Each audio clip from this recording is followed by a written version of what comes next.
Le Vieux-Québec est meurtri, la douleur est encore vive. Des mémoriaux improvisés voient le jour dans le quartier et les gens pleurent les disparus.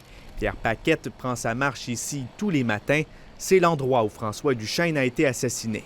C'est plus fort que moi, il fallait que je passe ici le matin. Pourquoi? Parce que mon Vieux-Québec, mon Québec, moi, je l'ai tatoué sur le cœur, puis depuis l'événement, là, c'est intense, là.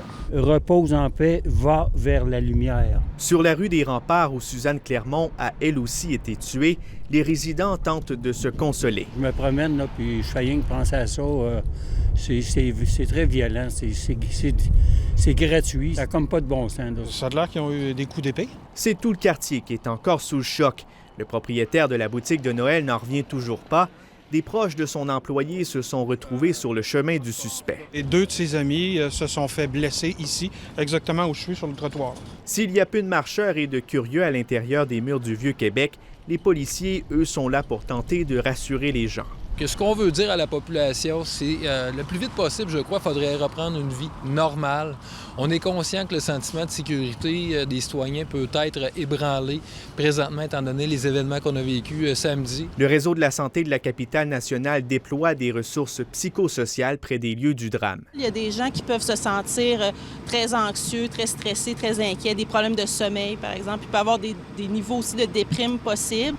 Il y a des gens qui sont en état post-traumatique aussi s'ils ont vu directement des situations ou s'ils ont entendu des choses. Des intervenants du CIUS visitent aussi les écoles du quartier.